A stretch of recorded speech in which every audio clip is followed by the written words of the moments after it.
first government strategy to tackle obesity was 30 years ago. Yet despite hundreds of policies, they've never met their own targets. Why have they not succeeded?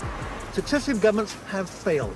So why should we believe them when they say it's going to be different this time? So today, guys, we're going to be talking about the rather controversial documentary series Michael Mosley's Who Made Britain Fat.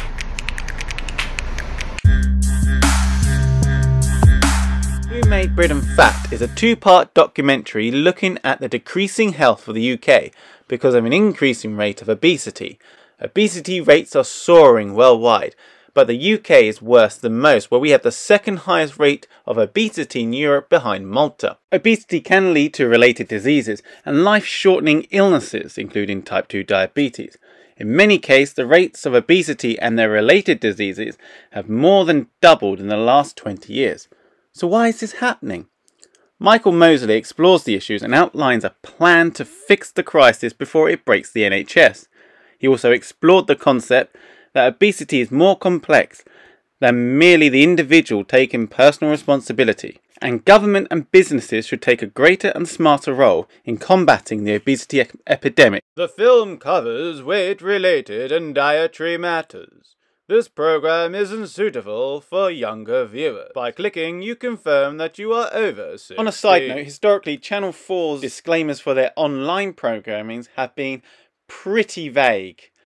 In my opinion, people with eating disorders watching this program, that can be kind of triggering and reset off their bad habits. And we've got to have a certain amount of sensitivity. But nonetheless, restricting children is not helpful. Yes, people on the internet are more likely to make comments, more likely to be not open, because you're more open to the more extremes who may disagree with your type of programming. We prevent children from watching these programs. These are the very things that will affect them. Obesity will affect Generation Z more than the current generation necessarily, because they're the ones who'll be burying their mothers and fathers, and they're the ones who are going to be massively obese, and those health problems will affect them. Now, it's like not teaching people about global warming because it hurts someone's feelings. That Generation Z has to know these things because it's going to affect them most.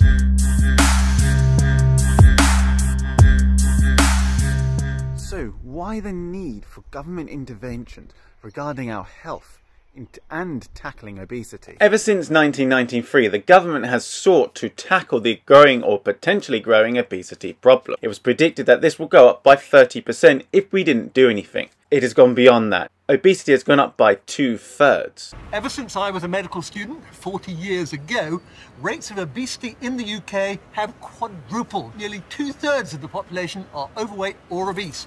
And what we have tried to do is tackle this by trying to not only educate the individuals, but also trying to increase personal responsibility and personal choice of that individual. In 1993, John Major's government detailed future factors that could impact health. As of 2022, 1 in 7 are obese. For reception, a quarter of the 6-year-olds are obese in the UK.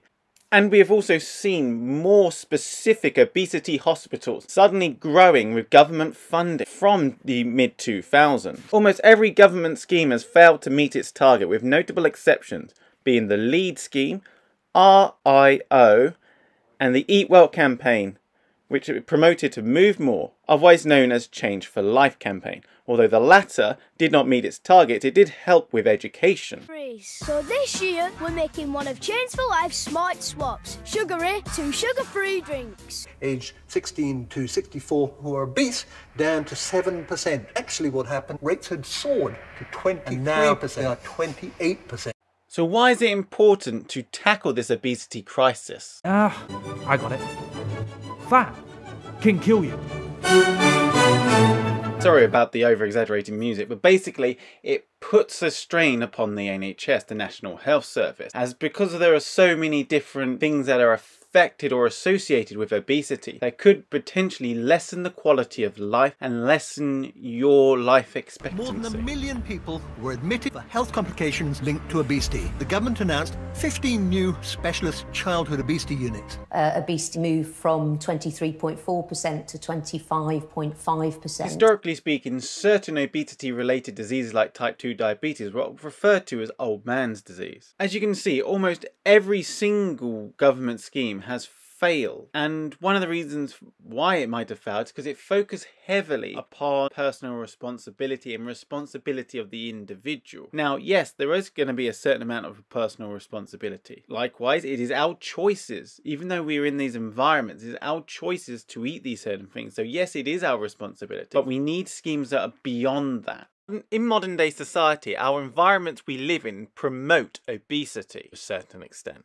This is referred to as an obeasogenic environment. These environments are not exclusively in poor areas. However, they are generally found in more socially economic lower areas. What drives our health aren't things that happen in a hospital. They're things that happen in a supermarket. We have also got to be mindful of food deserts. Now, there is some debate about whether there are actual true food deserts inside the UK. There certainly are in certain areas of the world, in the Amazon for instance, where the only bit of food is pretty much unhealthy. And the availability of more healthier foods is less readily available. Food delivery services promote what's nearest to you.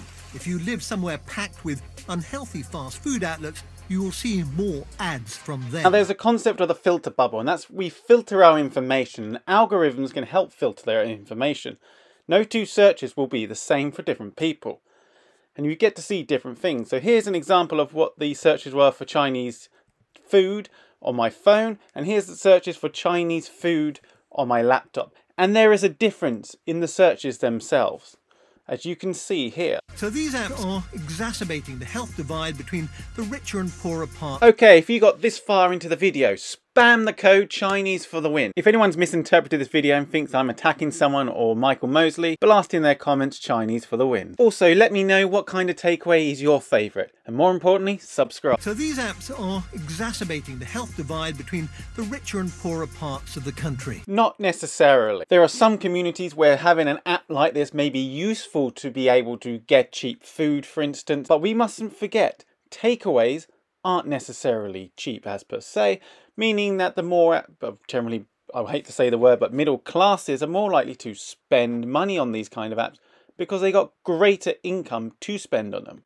Even though obesity is normalised in society, and yes, there is a lot of research suggesting that of the heavy normalisation, we don't necessarily recognise obesity so well in ourselves, nor in others, and the effects relating to obesity. Nonetheless, societally, obesity is not very well accepted, and most people do not want to be obese, with the exception of few people at the extremes of society. I think there's a lot of stigma attached to the term obesity, and I think that families do not want to identify their children as obese. It is a real barrier for people coming forward to take part. When it comes to health and belief model, if you believe that your health is at risk, you're more likely to want to change it, basically. But the evidence for when it comes to health factors regarding obesity is somewhat slightly different. People are somewhat reluctant. Now, this might be because of an emotional reason. It could be because of something else. They just don't enjoy exercise. And when you leave people to try and do things for themselves without any education, without any support, they generally might not necessarily do it, especially if they do not enjoy exercise or fitness. You can take a horse to water, but you can't make it drink. Trans-theoretical model, otherwise known as the stages change. Well, technically they're two separate models, part of the same theory, but for the basics, we're just going to utilise them as one and all. The trans-theoretical model persists that health behaviour change involves progress through 6 stages of change: pre-contemplation, contemplation, preparation, action, maintenance and termination. Termination being you actually maintain what you're doing and you just do it without actually thinking about it. There's another floating stage, and that's called relapse, and some people will relapse back into an earlier state. The main problem with trans-theoretical model and the stages of change is that it's formulaic. It's people will move from one to the other, and it helps pigeonhole people, and it doesn't necessarily describe what actually happens to people when they decide that they are going to make a change to their health. Some people coming to the gym, it's all about willpower. For others, it's going to take a little bit more than that. For others, it might be another reason what's preventing them from coming here, preventing them from exercising. And understanding what that is can help us tackle their health problems potentially. Put it simply, some people need a little bit of support to come in here. And what Rio was doing was giving them that support in an obesity clinic, but it also gave them support outside. It was a one-to-one, it was like a hospital, but not so scary. And that is incredibly successful if you're trying to create a change in behaviour. The largest proportion of those 689 policies are around provision of information, assuming that people can change their behaviour if they're just given information. Now, I was researching the Leeds scheme because, believe it or not, this was the scheme invented by my last university. And to be brutally honest, at the time, I did not think it would work. So when I learned that the Leeds scheme actually did work and was working in 2019, before the 2020 pandemic, that surprised me a lot. So what makes the Leeds scheme different? Well, it's more of a multi-dimensional approach. In that being that we can have put on this fancy chart that can mean a lot of things. We combine a lot of research we've done, combined a lot of research theories and enacted upon it within a new theory. And that theory is all encompassing. It tries to look at every aspect. Not only just focus on every aspect, because you can't focus on every aspect because of monetarily and organisationally. But what we can do is grasp them into one areas and then try and work around the system to the outside. To put it simply, the red areas of the framework are the sources of behaviour that are leading to obesity. Then the green areas are the intervention functions, and then the blue areas are the policy changes that or regulations that may have to be put in order to combat these. What can we do to get kids and adults more physically fit, more physically active and eating well? Or are those things not necessarily the things we should be focusing on a health program, as they don't appear to be working? Should we be focusing on something else? Are we missing the point? Should we be focusing less on personal responsibility and taking a more active role in society when it comes to health and weight loss programs? So the studies show that 58% of household expenditure on food, fresh ingredients to make home-cooked meals, as opposed to 26% which was spent on convenience food. Whilst our spending on convenience foods almost doubled. Amongst children it's 64%, and amongst adolescents it's 68%. 1 in 5 people in the UK population have 80% of their diets from ultra-processed foods. Your weight went up by 6.5 kilograms in 4 weeks, which took you into the overweight range. So you've got a double whammy.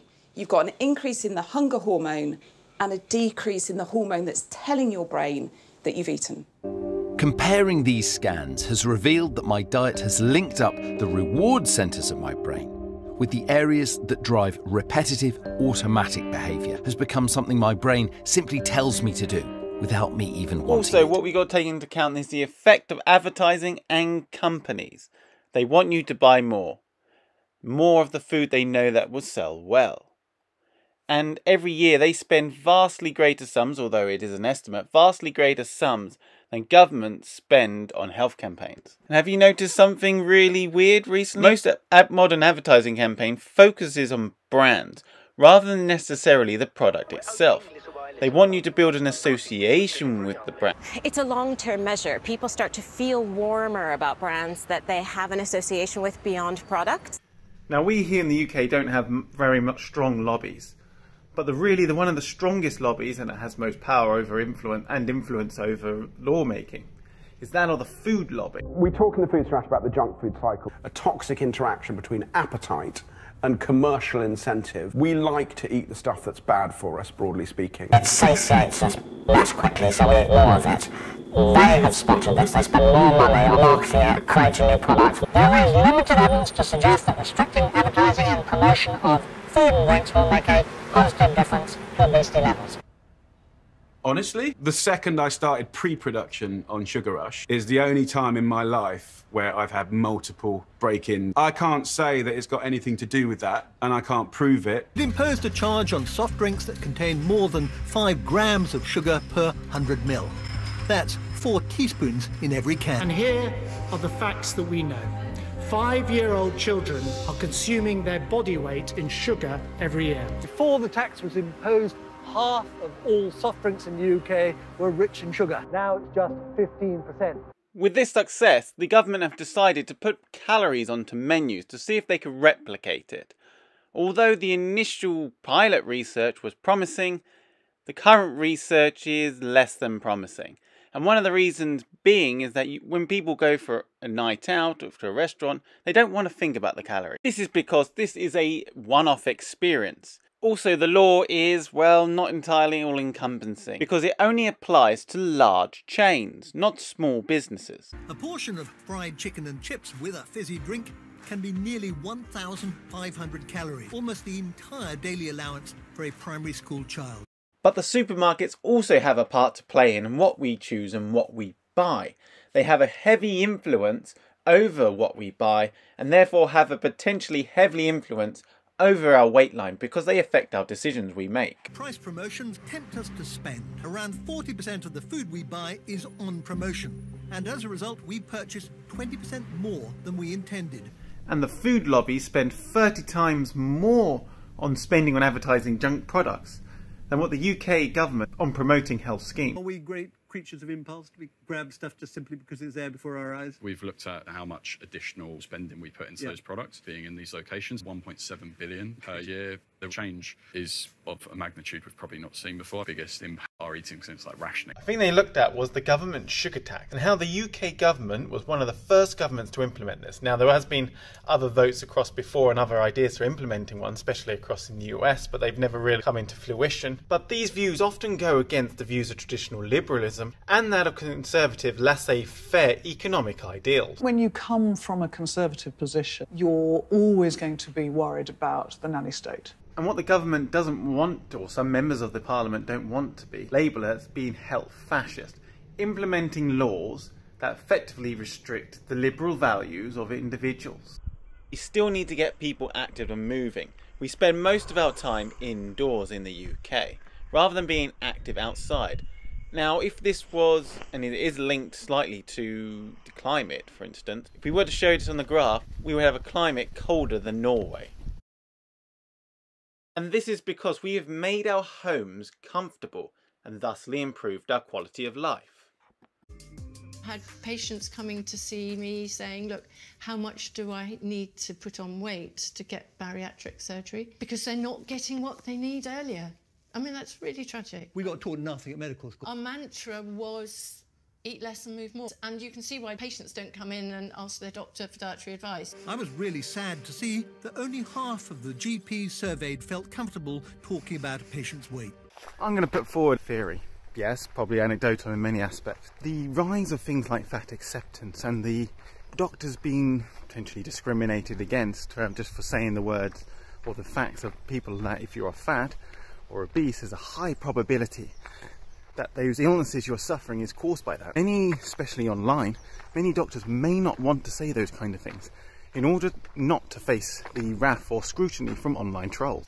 If you like, they are scared for saying the right thing. And fewer than 4 in 10 felt comfortable broaching a child's weight with their caregiver. If doctors don't handle the subject sensitively, it can be painful for patients. But let's not face it, there are some doctors who, and like any professional, who are better than others. Who are better humans than others, who are better communicators than others. And some people may not put it across the best way possible. They may not necessarily treat it with the respect the subject needs. I had just finished a course of steroids for asthma called rapid weight gain. GP, and she said, well, you've got to cut out those weekend treats because that's what's making you fat. She's often verbally abused because of her weight, and that these prejudices against people with obesity can be shared by medical professionals. The insults not important to me. The misconceptions from people I go to for help, that has never left me. I know that person went into medicine with good intentions, but their feelings were so strong, what people in bigger bodies can and can't do. Okay, I always find this term bigger body is just so weird, like you're living inside a bigger body, as if someone came along and imprisoned you inside a body and now you're fighting out and trying to speak through them, as if you're two people and not one person. Finding that only 30% of them felt they had the necessary resources to help patients with their weight. Sometimes I feel there is a lack of recognition that obesity is a chronic disease. Obesity needs to be more recognised as a chronic condition for people to take it more seriously. I just found that a lot of patients wanted lifestyle advice and just feeling frustrated that all I could give them is just saying, well, improve your lifestyle. The problem for many health professionals is they don't know how to talk about obesity and they don't know how to treat it. Because let's face it, a medical professional focuses on medicine and they teach medicine, not necessarily health and fitness. Yes, they are health professionals, And I'm not saying you shouldn't go to a doctor or listen to a doctor, because they're going to know far much more about the human body and health than a personal trainer would do. But they're not experts in health and fitness. They're not experts in how to lose weight. Those is where the gym instructors lie, and that's their role. I think we need to shift resources within the NHS. Less emphasis is spent on treating diseases caused by obesity and more treating obesity itself. If in 5 years' time we were still talking about personal responsibility, I would be really upset.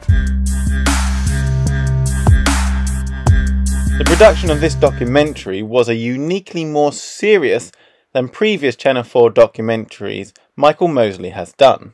This documentary in part was a participatory documentary. In other words, the filmmaker or the producer, in this case Michael Mosley, was directly engaging with the themes and topic of the actual documentary in order to express a certain opinion, so you could argue it's also exploratory in many ways. It was surprising to see a wide array of interviewees for this, a wide array of experts from multiple different expertise, which is not something you usually get so much in these kind of documentaries. They normally focus around the health and fitness side of it, but in this documentary they got people in from marketing to Jamie Oliver, who's a chef for instance, and also other people who support different schemes and programs surround getting people fit and healthy. Very little B-roll in this, barring the odd advert which was used to explain certain advertising pros that the advertising companies and the food industry will use in order to advertise and sell their products.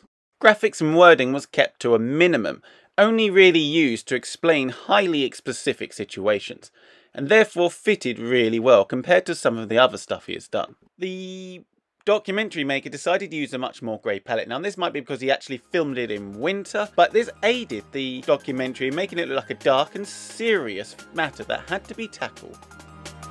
This documentary is a sobering Channel 4 documentary and had a sobering message which was ultimately summed up as that exercise and education and personal responsibility can only go a certain way, can only go a certain distance, and that the government, including the food agencies and the food lobby, might possibly have to take a more proactive approach. But this alone is simplistic. It is an overtly simplistic summarization of his words. That being personal responsibility does play a huge part in someone's standing weight, but there are other factors that are just as pressing to what is potentially a complicated understanding of what we are looking at on the obesity crisis. To audiences not so versed in this message, well, the message might get lost. As I have found out on my own YouTube channel, on my own YouTube videos, where some audiences won't listen to the full message or see the world through binary black and white, or they are influenced by their own biases,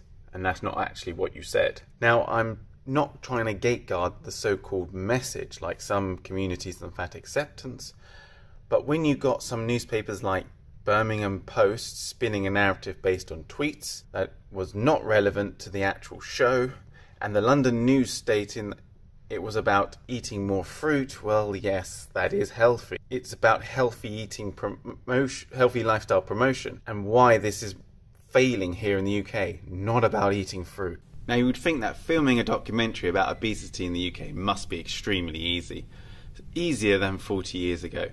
Today, with a quarter of the population officially the size of a Fiat Punto, it seems all you have to do is put a camera in the high street and wait for someone to heave into view.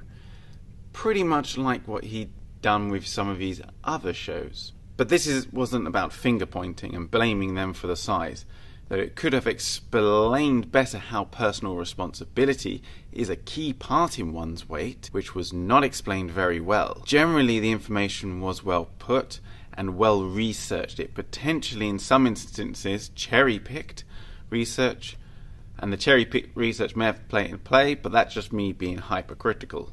The production was extremely good, and they gave a vibe of urgency, a dark vibe, that with the camera lut style and the fact it was winter worked really well, especially with the graphic choice chosen. This is a depart from the normal Mike Mosley Channel 4 light and fluffy, vloggy style music kind of documentaries, and sort of filming techniques like utilising blurred and soft blurred and soft cameras. This was much more harder camera used, much more harder lens with less blurring in the foreground and background. Online disclaimers were poorly written and very vague, and to some, potentially a sad indictment of what has become public discourse to others and necessity. This necessity was absent from the television version of the TV programme. To some, it might be shocking to see a presenter and public health expert, Michael Mosley, scoffing fried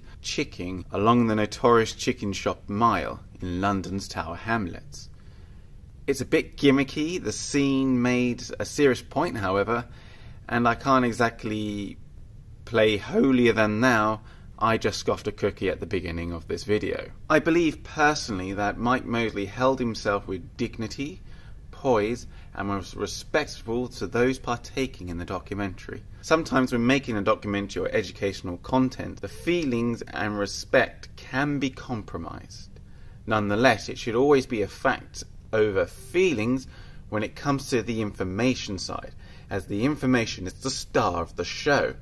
It is the thing that matters most in educational content. And if you can't handle the facts, when someone telling you the fact about obesity and you just want to bury your head, well, that is your problem, not theirs. If you get offended, that is your fault. And although I respect that it can be quite harmful and hurtful to hear those facts in their actual context, you've got to wisen up. Of course, if you don't like the facts, you don't have to tune into the show. The documentary was gripping, but never a preachy documentary when it comes to obesity and the message that the personal responsibility only goes so far. This show could have easily been 60 minutes of deep-fried misery, but Mosley was careful to put a low-fat cherry on the top. Sorry for the puns, that was awful. He visited Leeds, where a campaign to educate parents about nutrition had lowered childhood obesity in those areas. And it's a positive, I suppose. There was a vast array of experts, mainly from one perspective when it comes to the government health programs, but they gave a wide depth of knowledge on an array of niche areas. This documentary does a good job in preventing bias, although anyone who makes an educational content will tell you that we can't always prevent that from happening. It doesn't matter how hard we try.